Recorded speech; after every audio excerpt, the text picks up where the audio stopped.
Time travel होता है या नहीं होता है, इस बात का जिक्र 100 से 150 साल पहले ही इंसानों के बीच आया है। लेकिन एक ऐसी किताब जिसमें 1400 साल पहले टाइम ट्रेवल का पूरा विवरणित किया हुआ है, पूरा का पूरा डिटेल से टाइम ट्रेवल, एक दिन में 27 साल का सफ़र है और वो पूरे डिटेल्स के साथ में। सोचने वाली बात है, आज से 1400 साल पहले क्या टाइम ट्रेवल के बारे में कोई सोच भी सकता था? लेकिन एक ऐसी किताब जिसमें इसका जिक्र है। आइए हम बात करते हैं कुरान की।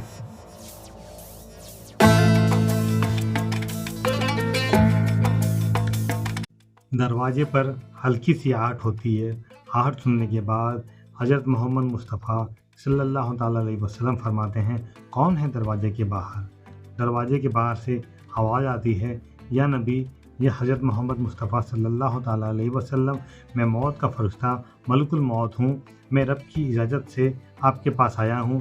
रब ने हमें भेजा है।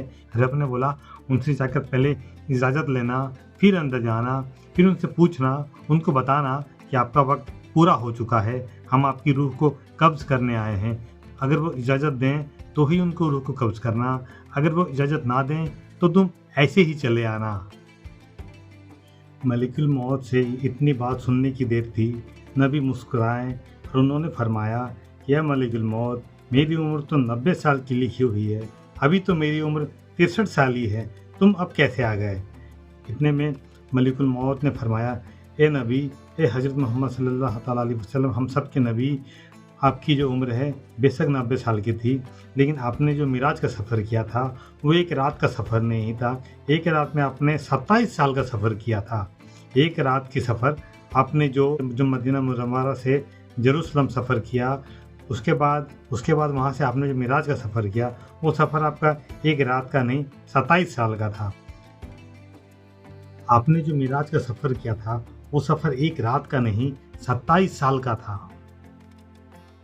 इस बात की तस्दीक के लिए जब मैंने फैक्ट चेक किया तो बेशक 1400 साल पहले आया कुरान का सूरा अल इसरा 17:1 में इसका पूरा वर्णन है कि उसमें उन्होंने जिक्र किया एक रात का सफ़र 27 साल का सफ़र था।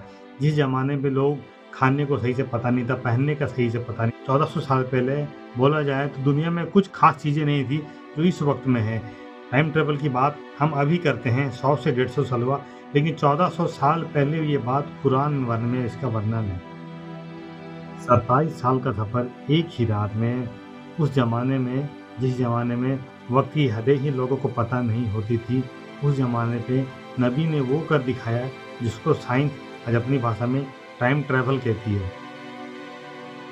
साइंस आज कहती है कि वक्त झुक सकता है, स्पेस में एक ऐसा बिंदु है जहाँ पहुँचने पर एक पल कई सदी बन सकता है। और हम बात कर रहे हैं उस ज़माने की जिस ज़माने पे इंसान आसमान की तरफ देखने की हिम्मत भी नहीं करता था।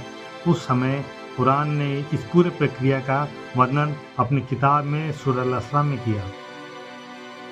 मस्जिद हरम से मस्जिद अल अक्सा से मिराज का सफ़र, ये वो सफ़र था जहाँ पे वक्त, दूरी और हदों की सारी दीवारें गिरा दी गई। ये वो सफ़र था जहाँ वक्त झुक गया, इल्म भी झुक गया। नबी ने वो कर दिखाया जिसे आज science time travel, time dilation कहता है। सोचने वाली बात है, उस ज़माने में टाइम ट्रेवल का जिक्र, वो भी कुरान में, जिस किताब को मुसलमान सच्ची बात मानते हैं, उसकी एक बातों में वो यकीन करते हैं, तो सोचने वाली तो बात है। आज की साइंस कहती है अगर आपका सफ़र, अगर आपका रफ्तार रोशनी से तेज़ हो तो वक्त थम सकता है, लेकिन 1400 साल पहले ये बात कैसे? आज भी इंसान जब वक्त को थामने की कोशिश करता है तो वो सफ़र याद आता है जहाँ ईमान इल्म से आगे निकल गया। हमारे नबी हज़रत मोहम्मद मुस्तफ़ा सल्लल्लाहु ताला अलैहि वसल्लम की हुकूमतें सारे हदों से परे थी। हमारे लिए वो सफ़र टाइम ट्रेवल हो सकता है, लेकिन हज़रत मोहम्मद मुस्तफ़ा सल्लल्लाहु ताला अलैहि वसल्लम के लिए वो कोई टाइम ट्रेवल नहीं था। वो एक ऐसी झलक थी जिससे वो सब कुछ पहले से जानते थे, क्योंकि वो दौर के हर ज़माने के रहबर हैं।